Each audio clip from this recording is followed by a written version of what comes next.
Hello, my name is Adam White, and today we're going to be taking a look at student achievement at Morton High School, specifically focusing on increasing the passing rate for the English ECA, the end of course assessment.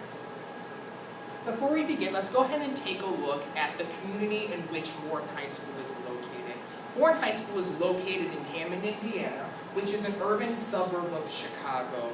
Hammond is a very large community, so it's broken into multiple neighborhoods. Morton High School specifically is located in the Hespel neighborhood in the southeast portion of the city. Over the past decade, the population in Hammond has experienced a decrease from 83,325 in 2000 to 80,830 people in 2010. We take a look at the poverty level. We have 44.4% of Hammond residents who live below the poverty line. We'll see how this translates into the school system in just a minute. We take a look at the Hammond's ethnicity. Three primary groups stand out.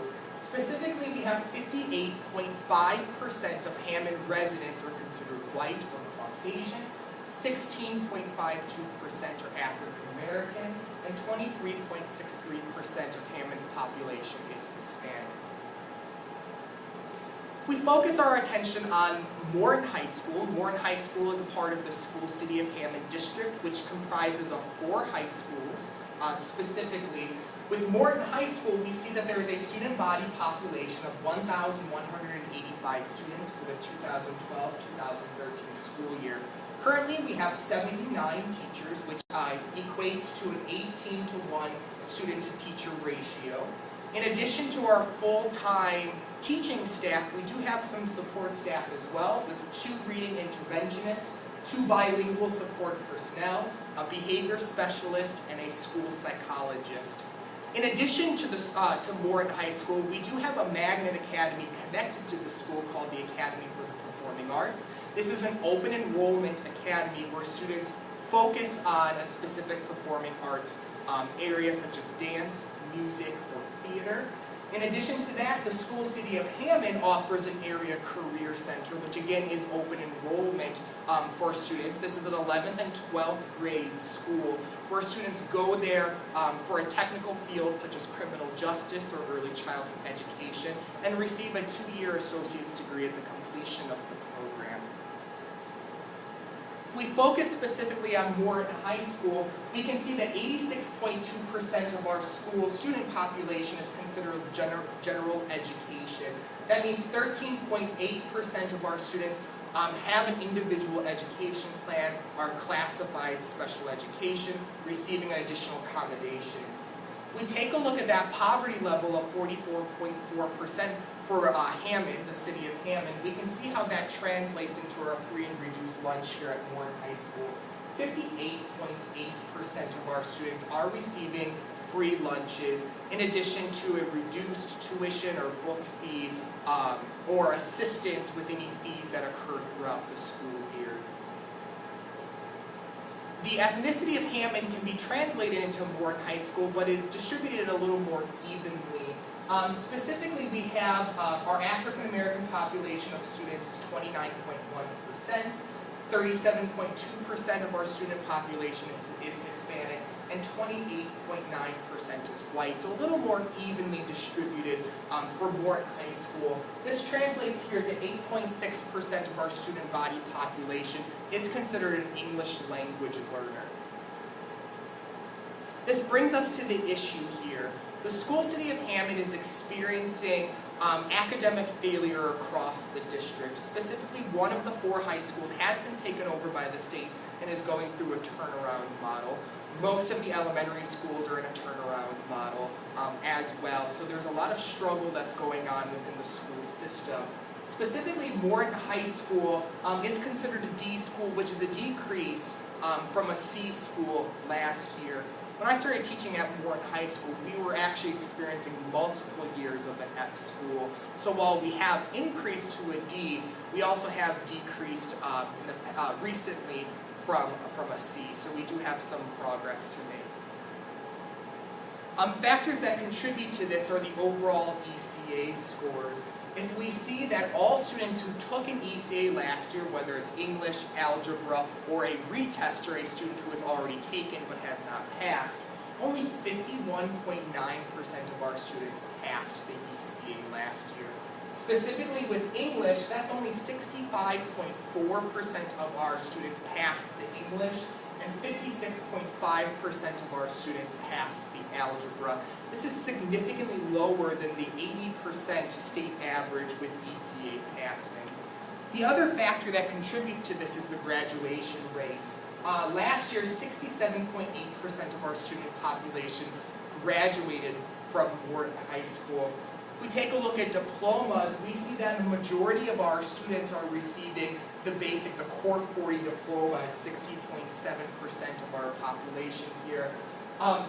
Conversely, only 11.7% of those who graduated obtained an honors diploma, so we do have some room to grow from both the bottom and the high end of our student population. This brings us to the issue here. Our goal is to raise Morton High School school accountability grade from a D to a B for the following school year. So in order to make this happen, there are three things that must take place. First of all, we must increase our English and, of course, assessment passing rate from a 65% to a 75%. We must increase the algebra ECA passing rate from a 56% to a 75%, and the graduation rate from a 67% to a 75%.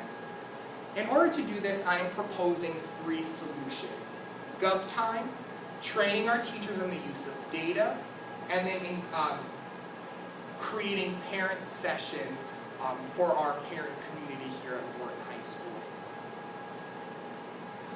First of all, let's talk about GovTime, which is a 40-minute embedded program in the school day.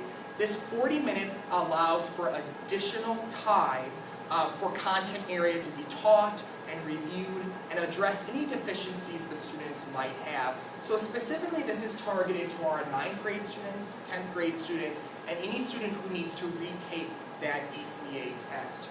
Our 9th grade students will focus on algebra during that 40 minutes. Our 10th grade students will focus on English, and then the retesters will be placed accordingly.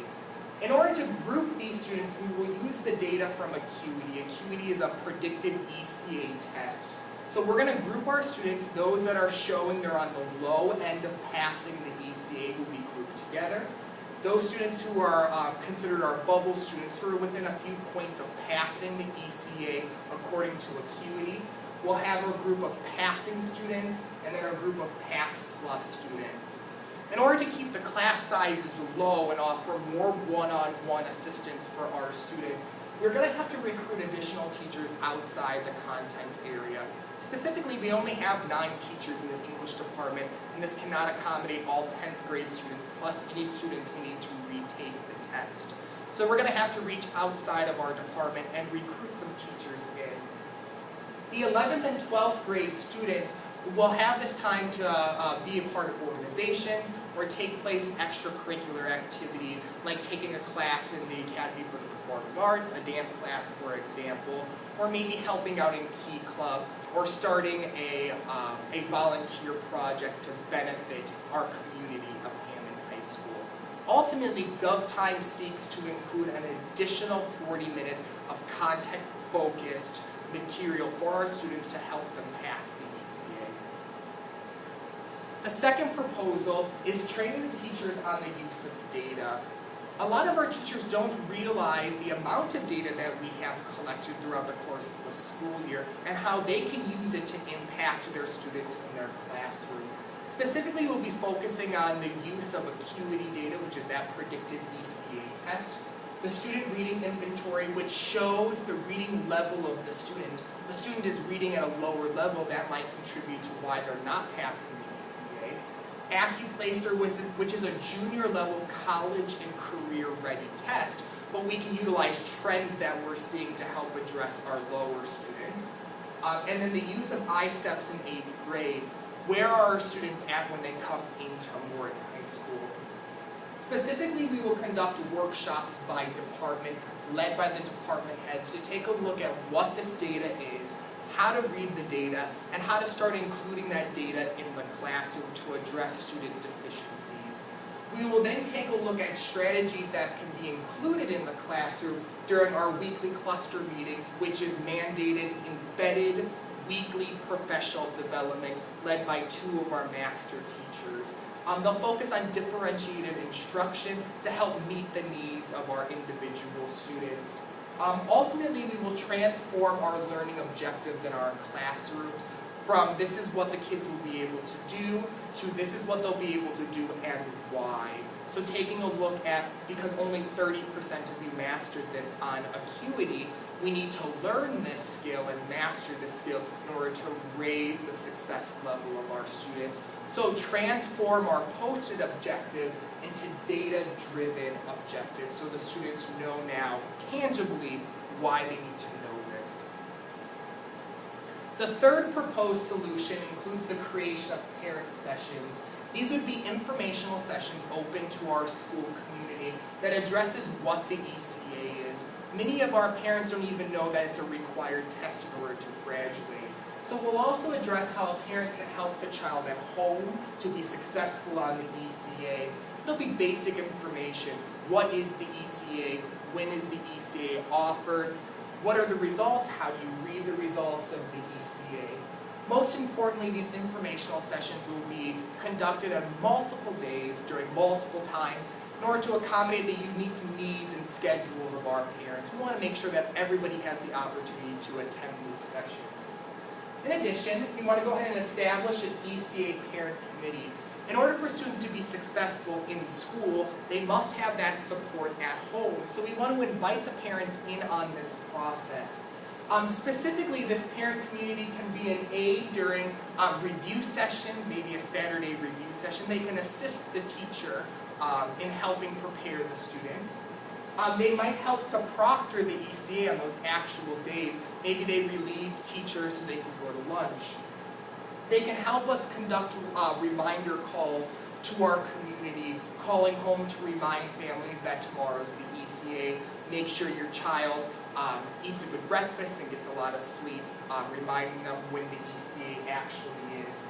And then helping to create a celebration week. Once all the ECA tests are completed, really celebrating the effort and the progress and the successes of our students and their hard work and dedication to the ECA. Hopefully by including these 3 proposed solutions and embedding them in the school culture for next year, we are able to obtain our goal of increasing our school accountability grade from a D to a B by increasing the passing rates on both the English ECA and the Algebra ECA, which in turn would raise our graduation rate. By including what is needed for the students, by educating the teachers, and by including the parents in the school community, we have a really great chance at obtaining our goal here. But it's those 3 things working together that's going to contribute to the success of our students here. And embedding and creating a culture that focuses on student success will ultimately have the greatest impact and help us to achieve this goal in obtaining academic success.